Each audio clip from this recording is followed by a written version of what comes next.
question with, okay, be honest with me. You're kind of getting set up, aren't you?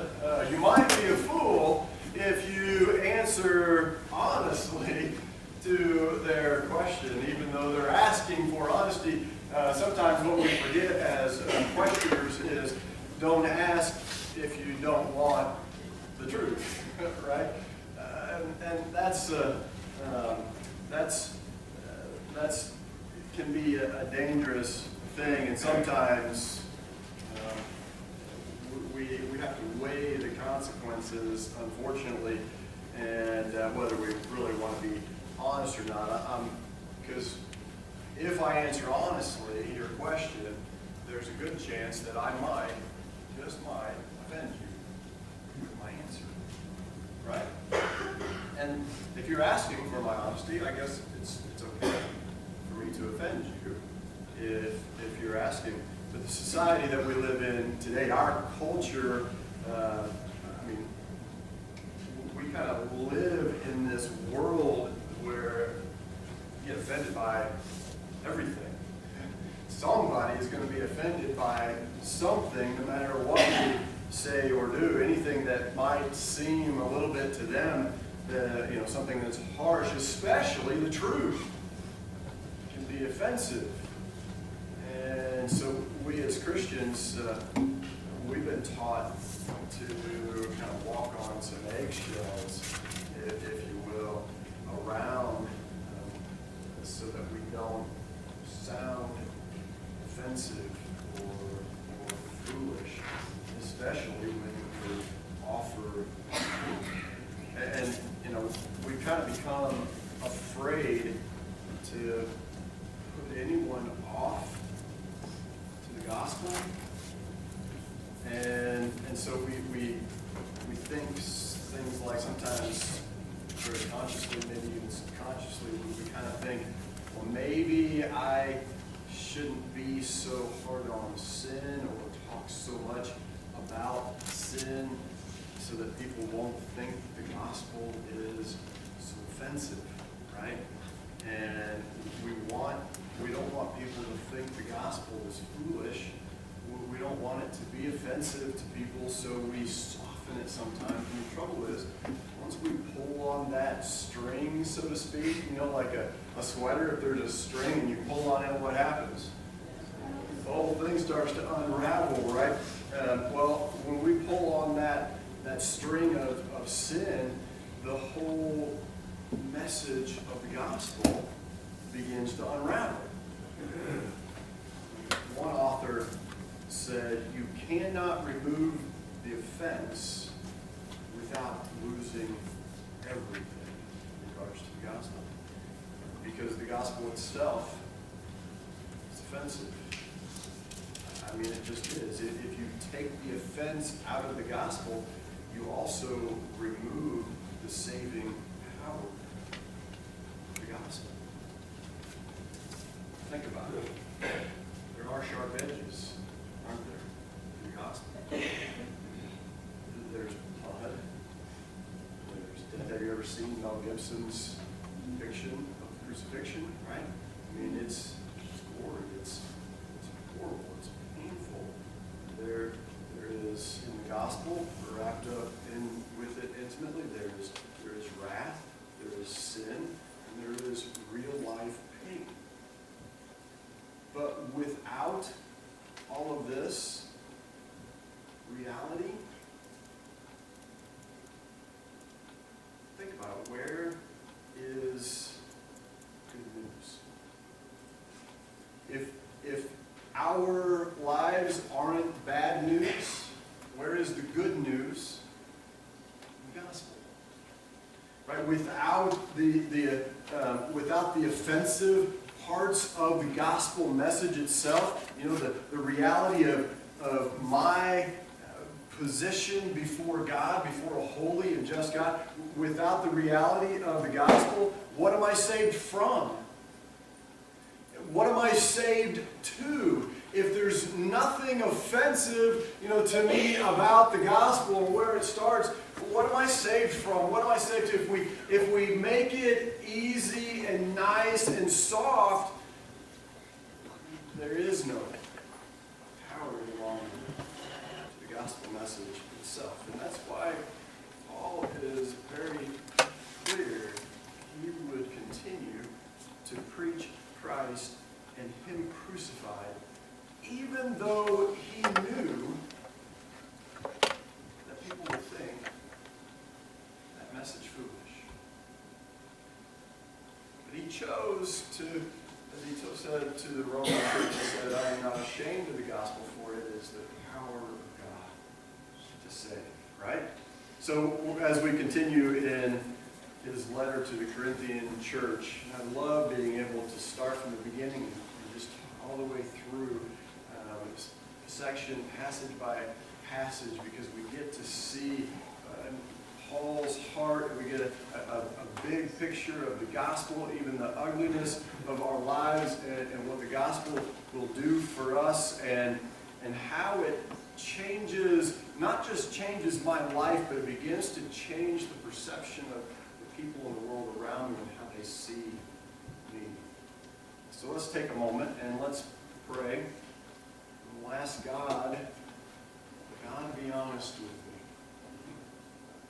Even when his truth might be hard for us to hear, we want him to be truthful. And we want to be able to see the gospel for what it really is, because it is the power of God to save. So let's pray, and let's get into God's word. Father, I thank you so much for who you are. You are love. And while your good news is hard for so many to hear, because there's a harshness to the reality of our condition of sin, but it's a message of love. You want to say what's out of that. And the way you did it doesn't make sense to the world. It makes sense to me. I'm grateful for it. Thank you for who you are, what you've done, the way you love, unconditionally. Teach us from your word. May we listen well and understand, and may your Holy Spirit transform us so that our lives are applying these truths, so the world may see your good news. In Jesus' name we pray. Amen. All right, so here we go. Open your Bibles with me to 1 Corinthians chapter 1, beginning in verse 18. And let's let God speak to us, shall we? Verse 18. The message of the cross, Paul says, is foolishness to those who are perishing. But to us who are being saved, it is the power of God. For it is written, I will destroy the wisdom of the wise, the intelligence of the intelligent I will frustrate. Where is the wise man? Where is the scholar? Where is the philosopher of this age? Has not God made foolish the wisdom of the world? For since in the wisdom of God, the world through its wisdom did not know him, God was pleased through the foolishness of what was preached to save those who believe. Jews demand miraculous signs, and Greeks look for wisdom. But we preach Christ crucified. Stumbling block to Jews and foolishness to Gentiles. But to those whom God has called, both Jews and Greeks, Christ, the power of God and the wisdom of God. For the foolishness of God is wiser than man's wisdom, and the weakness of God is stronger than man's strength. Brothers, think of what you were when you were called. Not many of you were wise by human standards. Not many were influential. Not many were of noble birth. God chose the foolish things of the world to shame the wise. God chose the weak things of the world to shame the strong. He chose the lowly things of this world and the despised things and the things that are not, to nullify the things that are, so that no one may boast before him. It is because of him that you are in Christ Jesus, who has become for us from wisdom from God. That is our righteousness, holiness, and redemption. Therefore, as it is written, let him who boasts, boast. What a beautiful passage of Scripture. Here's the simple message for us, I think. It's okay to be considered offensive and even foolish by the world. As long as I'm not behaving right in an offensive or foolish way according to God's standard, it is okay for the world to think that I am foolish, that I'm a fool for Christ. That's hard for us, right? We don't want anybody to think that we're foolish. We already have enough personal insecurities a lot of times. I don't want you to think I'm a fool. I want you to think I'm smarter than I really am, right? So a lot of times I'll over-explain, overanalyze everything just so you know how smart I really am, even though I'm not, right? But I got to make you think I am. And it's so hard for us, any of us, to want anybody to think that I'm a fool.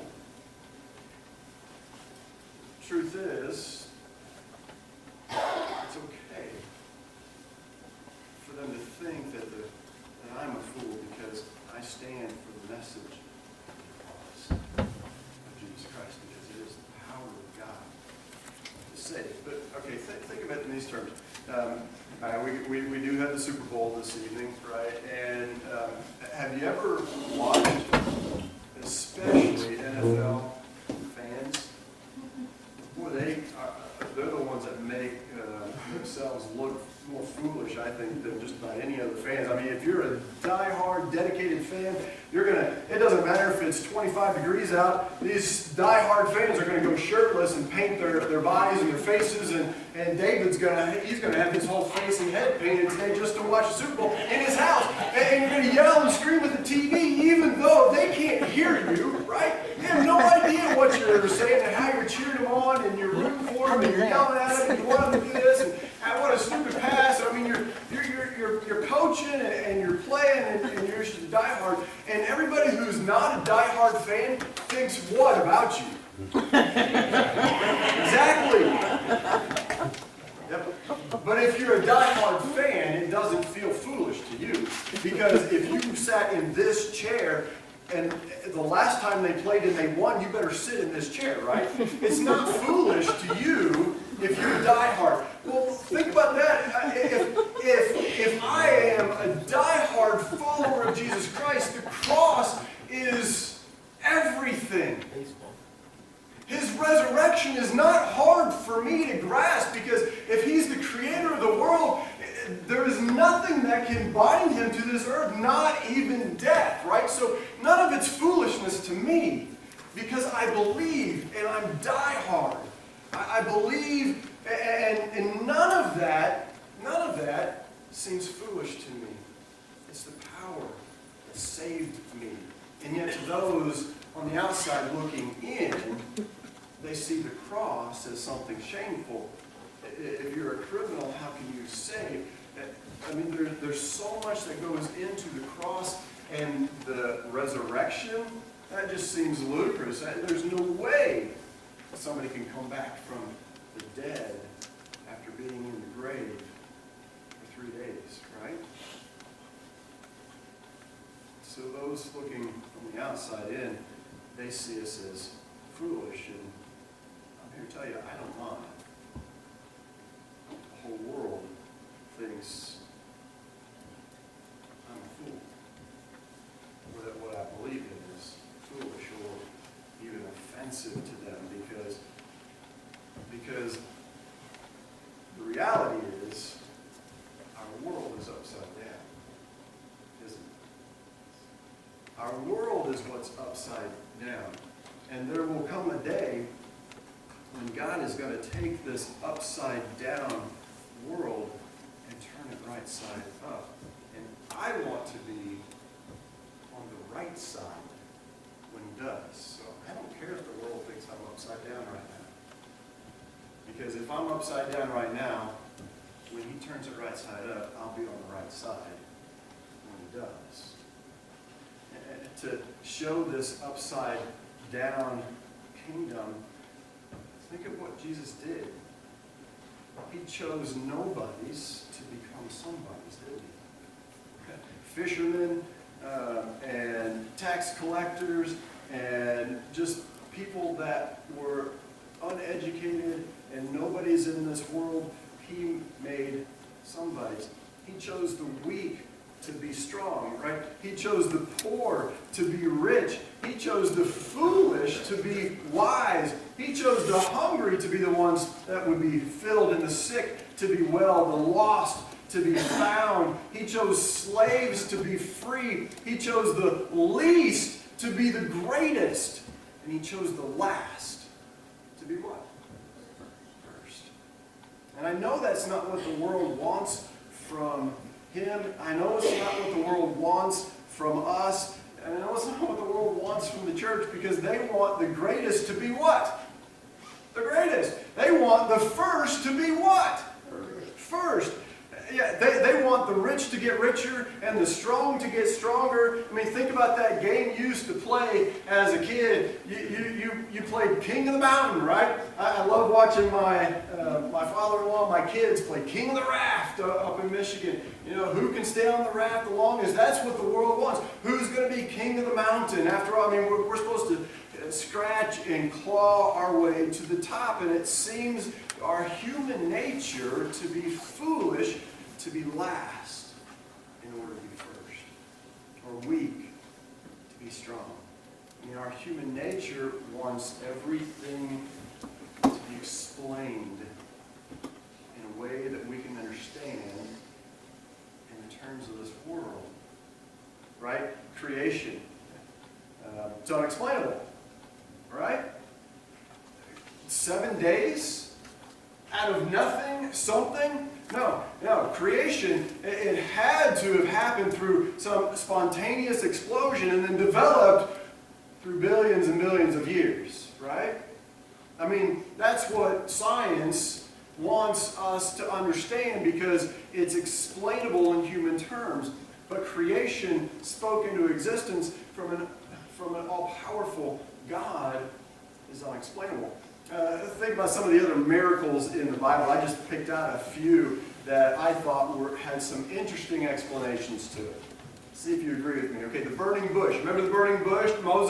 God spoke to Moses out of a bush that was burning but not being consumed. Well, actually what must have happened was it was an acacia bush that sat over a volcanic vent.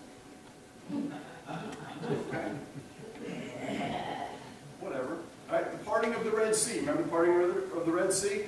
Here's a couple million Israelites and Moses standing at the edge of the Red Sea, and Moses holds his staff over the sea, and God parts it so that they can walk through on dry land. No, that's not how it actually happened, according to our great scientists. They say that it could have happened and they even have the winds down to a certain mile per hour. It could have happened by strong winds in a particularly shallow part of the Red Sea. The winds could have pushed the waters back. And so it was just timing. That's what they say. It was just, the Israelites just happened to be there by accident at the right timing. It was all coincidence that the winds pushed the Red Sea back. Wow. Exactly. They could walk through with all these winds blowing. Right, exactly. So, tell me how that makes sense scientifically. How about manna from heaven? Remember manna from heaven, right? God provided for the Israelites while they wandered in the desert for 40 years. Well, manna from heaven, they say, were actually beetle cocoons. Beetle cocoons. Cocoons.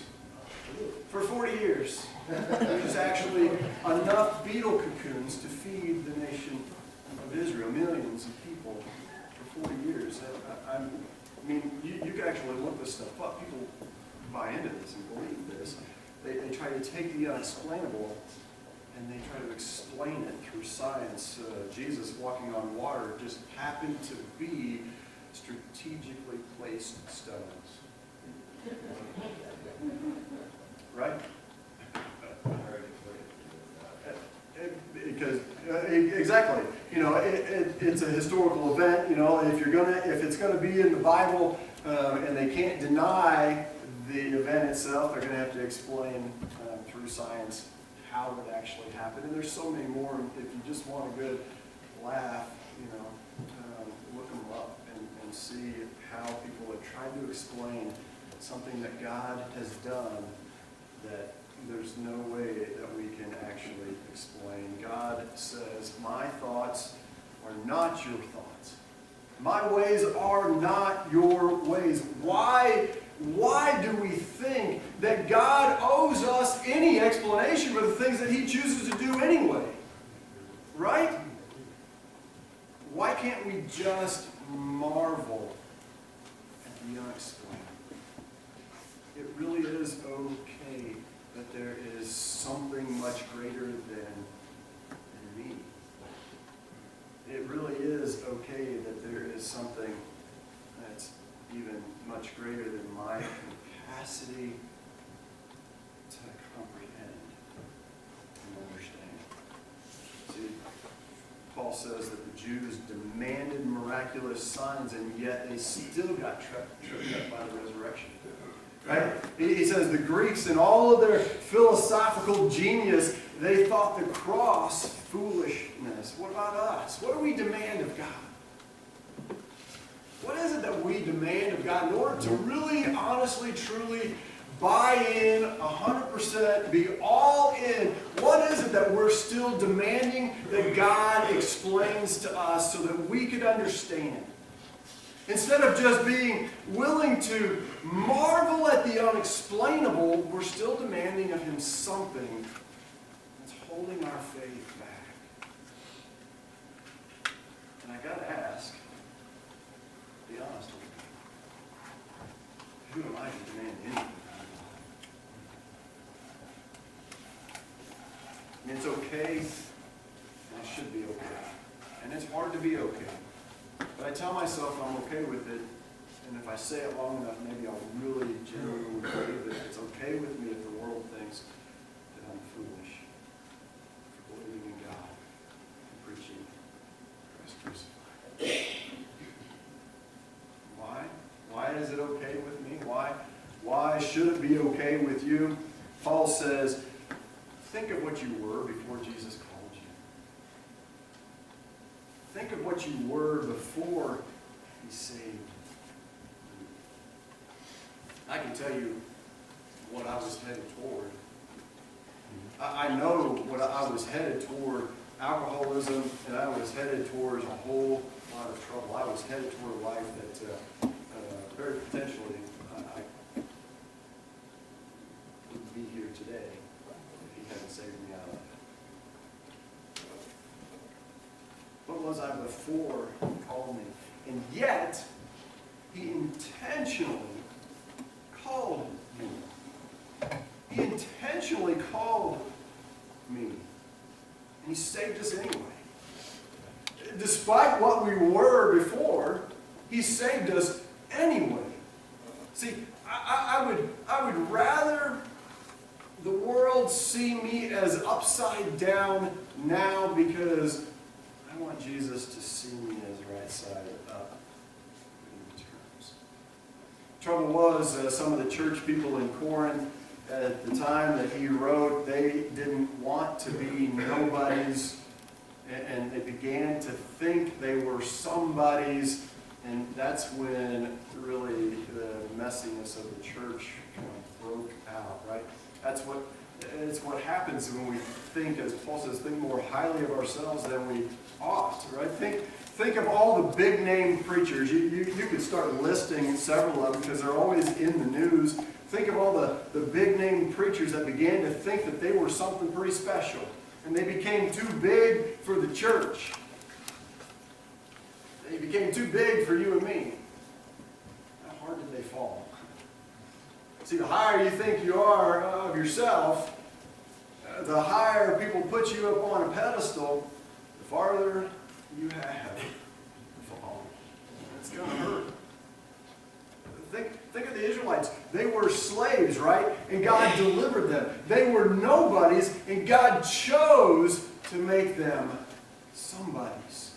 And then they got big.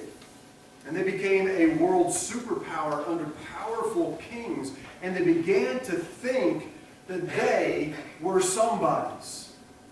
And they fell hard.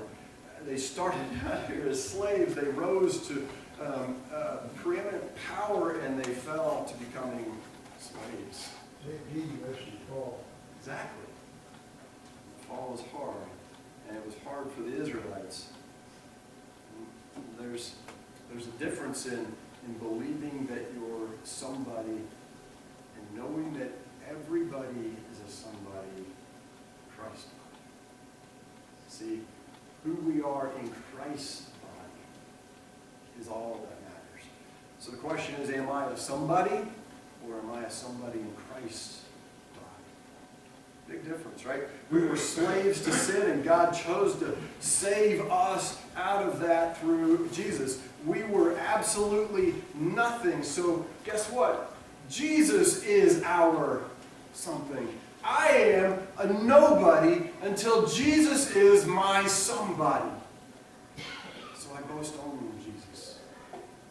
I boast in Him and Him alone. In Revelation chapter 5, verses 1 through 6, I love this story of John as he's seeing this vision. The heavens open up, right? And he's weeping because there is no one worthy to open the scroll of God's justice. And the angel says to him, he says, look, see, the Lion of God has triumphed. And John, turning around expecting to see this magnificent lion, what does he see instead? It says that he turned and he saw a lamb looking as if it had been slain. And he is worthy. And not just any lamb, a lamb that looked as though it had been slain. It was worthy. He expected to see this magnificent lion, and instead he saw that the lion was a lamb. And there is that upside down kingdom in full view, right? I mean, something that would have very little value on this earth is great value to God. Something that is a nothing is now something. What's your value? When you're nothing, you know you're nothing. When you're nothing, that's when Christ can be your son. When you know that you're a nobody, that's when Christ can be your somebody. And without Jesus, we truly are nothing. No matter what the world thinks of you, no matter how the world rates you, no matter how many likes you get on your Facebook posts, okay? The only like that matters is the one we receive from God when we put our faith in Jesus Christ, His Son. That's all that matters. It doesn't matter how high I raise in prominence. Paul said, I consider all of that I was rubbish, filthy rags, compared to knowing Jesus Christ. Nothing else matters. So be honest with me. You choose to be a nobody to this world so that you can be a somebody in Christ's body. Be honest with me. We choose to be considered an offense or foolish by the world so that you can only boast in Jesus Christ. That's all. Would choose to be considered foolish be a fool, right? We don't want to be offensive. We don't want to be a fool, but we would choose to be considered a fool. For the sake of knowing Jesus Christ, the power of the gospel,